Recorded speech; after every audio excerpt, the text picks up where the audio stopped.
Hai halo sobatku, dimanapun kalian berada, gimana kabarnya? Semoga kalian dan keluarga dalam keadaan baik-baik saja ya. Kali ini kita akan membahas Donghua Immortality Season 3. Namun sekali lagi Mimin ingatkan, ini hanya sekedar bocor dan spoiler. Jadi, jika narasi dan video berbeda, mohon dimaklumi ya.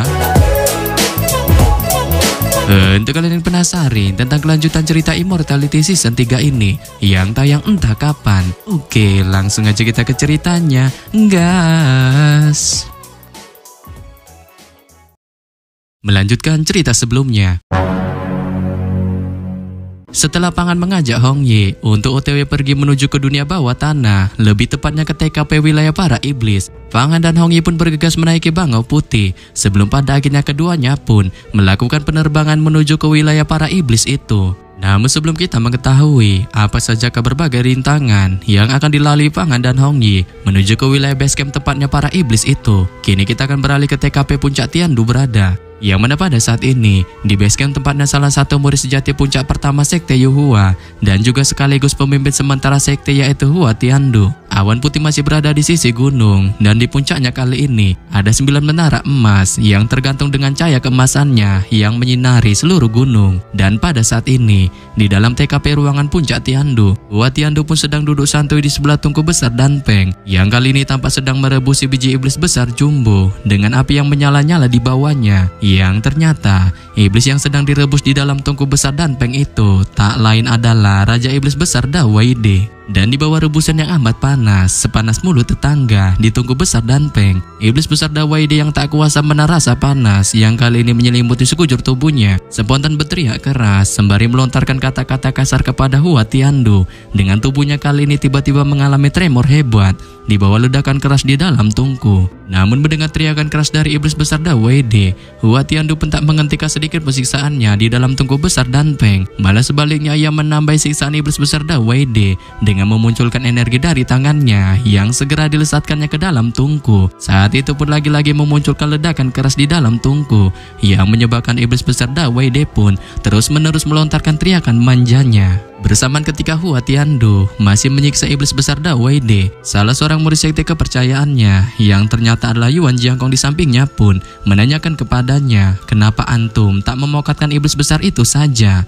Namun Hua Tiandu bilang, sebenarnya bisa saja ia memokatkan iblis besar itu sekarang, bahkan dengan jentikan jarinya saja. Tetapi ia berencana merebusnya selama mungkin di dalam tungku besar itu untuk memurnikannya menjadi energi spiritual murni yang digunakannya untuk meningkatkan kultivasinya. Namun meskipun demikian, rencananya itu tampaknya masih wacana saja menurut Hua Tiandu, mengingat salah satu bahan untuk memurnikan iblis besar itu saat ini tidak dimilikinya, sehingga menyebabkannya kali ini pun spontan hanya bisa menggelengkan kepalanya. Yang hal ini pun lantas membuat Yuan Jiangkong yang mendengarnya menanyakan kepada seniornya itu mengenai salah satu bahan yang tidak dimilikinya itu. Saat Hua Tiandu pun mengatakan bahwa salah satu bahan itu merupakan sungai Huangquan yang mengandung air suci dari inti langit dan bumi yang keberadaannya paling misterius di muka bumi ini. Tetapi sayangnya, untuk menemukan bahan itu, Hua Tiandu pun tampaknya merasa hal itu sangat mustahil, dikarenakan selama ribuan tahun lamanya sungai itu telah menghilang tak tahu rimbanya, dan untuk menemukan jejaknya saja itu kemungkinan akan sangat sulit untuk dilakukan. Namun di sini Yuan Jiangkong yang melihat kepesimisan dari Hua Tiandu pun mencoba membangkitkan lagi semangat seniornya itu untuk menemukan sungai Huangquan dengan memberitahukan kepadanya mengenai dirinya yang telah mendengar rumor kemunculan sungai Huangquan itu, yang tak lain rumor kemunculan sungai misterius itu memiliki hubungan erat dengan Pang Qingsu. Akan tetapi Hua Tiandu sebenarnya sudah tahu mengenai hal ini, namun ia masih belum bisa memastikan secara detail mengenai rumor itu berkaitan dengan Pang Qingsu. Oleh sebab itu ia pun menyuruh Yuan Jiangkong untuk tidak terlalu mengkepoi mengenai rumor ini, dengan lebih fokus untuk berlatih sungguh-sungguh meningkatkan kemampuannya, dikarenakan beberapa bulan lagi akan dimulainya kompetisi daftar Sanhe yang akan diadakan sekte. Dan sementara kita melihat situasi di puncak Tiandu, dengan Hua Tiandu merasa bingung mencari keberadaan sungai Huangquan yang nyata-nyatanya ada di dalam tubuh Pangan. Ini kita akan kembali ke TKP Pangan dan Hong Ye berada, yang mana setelah melakukan perjalanan OTW menuju ke dunia bawah tanah sekte, pada saat ini di atas langit yang cerah, seekor bangau putih terbang melenggang di awan dengan membawa kedua sejoli yang ternyata adalah Pangan dan Hong Ye duduk di atas punggungnya. Saat kali ini mereka melewati banyak pegunungan dan juga sungai-sungai nan indah yang ada di bawahnya, sehingga membuat Pangan yang melihatnya pun merasa sangat takjub. Dan ketika melakukan penerbangan bersama Bangau Putih, Hong Yi pun yang tampak merasa gabut dalam penerbangan ini menceritakan kepada Pang Han mengenai beragam dinasti yang ada di wilayah sekitaran sekte Yuhua,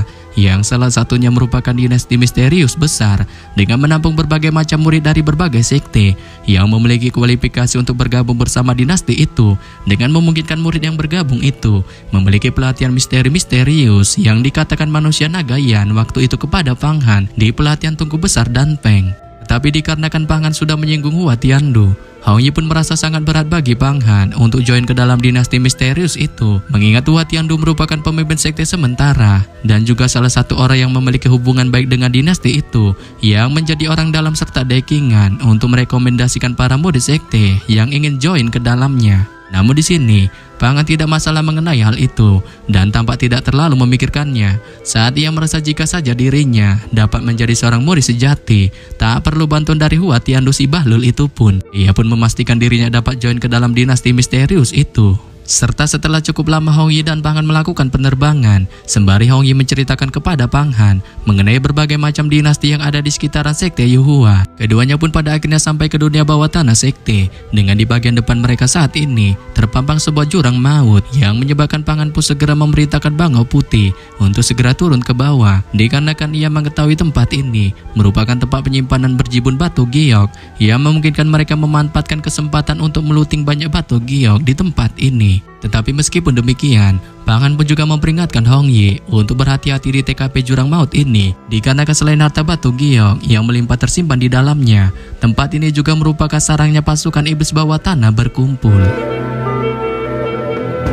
Setelah Pang Han memperingatkan hal ini kepada Hong Yi, keduanya pun bergegas turun dari punggung Bangau Putih. Saat di kejauhan di antara gunung-gunung di depannya saat ini, Hong Yi pun spontan merasakan hawa mengerikan menyelimuti tempat ini, sehingga membuatnya pun spontan memunculkan kewaspadaan di wajahnya. Namun di sini, Pang Han yang melihatnya pun menyuruh besti lolinya itu untuk santuy, sebelum kemudian ia mengamati sekitar tempat ini sejenak. Serta setelah pengamatannya sejenak, dengan memastikan tempat ini tampak aman, Pang Han pun kemudian mengajak Hong Yi untuk menglanjutkan perjalanan mereka, diikuti dengan perkataan yang mengingatkan besti lolinya itu untuk selalu waspada terhadap iblis bawah tanah yang berjaga di tempat ini, atau bahkan juga ada iblis sura besar yang juga ikutan berjaga di tempat ini. Sebelum pada akhirnya, ia pun bergegas mengajak Hong Yi untuk segera turun ke bawah jurang maut. Dan ketika melakukan perjalanan sekitar beberapa meter di jurang maut itu, Pang Han pun yang ingin melindungi dirinya dari hal-hal aneh yang kemungkinan saja akan menimpanya di jurang maut itu pun segera mengenakan pakaian ajaib spiritual darah di tubuhnya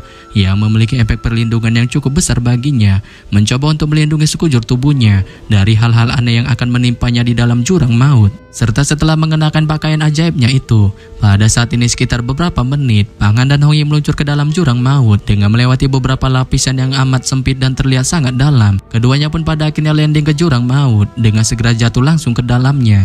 Saat kali ini Pang Han dan Hong Yi pun spontan dapat melihat tanah yang sangat luas terpampang di depan mereka dengan serangkaian puncaknya ditumbuhi oleh jamur tinggi. Saat dari kelihatannya, tempat ini juga merupakan tempat para iblis berkumpul, sehingga membuat Pang Han dan Hong Yi pun spontan dapat merasakan hawa dingin yang segera menyelimuti sekujur tubuh mereka ketika sampai di tempat ini.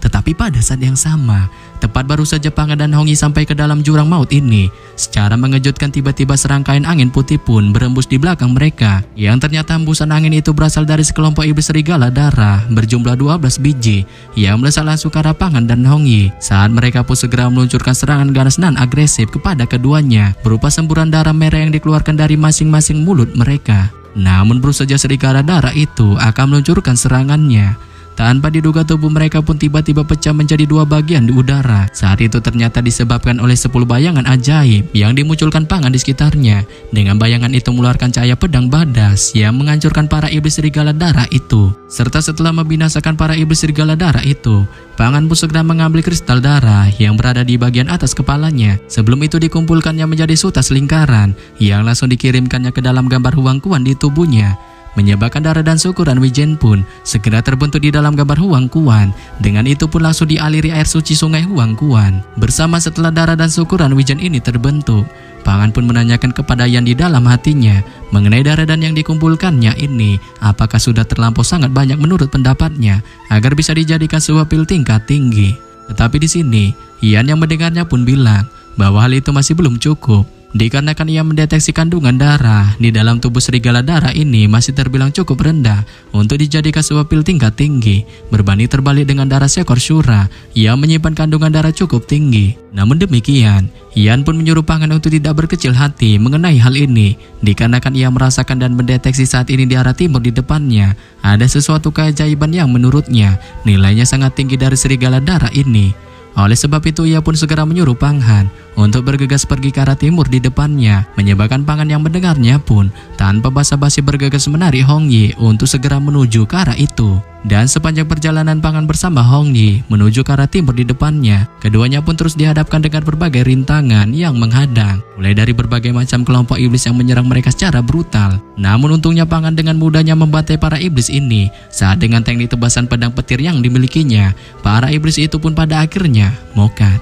Serta setelah melakukan perjalanan panjang menuju ke arah timur di depannya, Panghan yang merasakan kelelahan mulai hinggap di tubuhnya pun segera mengajak Hong Yi untuk beristirahat sebentar. Tetapi pada saat yang sama, baru saja Panghan hendak duduk untuk beristirahat, ia pun tanpa diduga tiba-tiba melihat sebilah pedang yang berselimutkan cahaya bintang di arah kejauhan di depannya.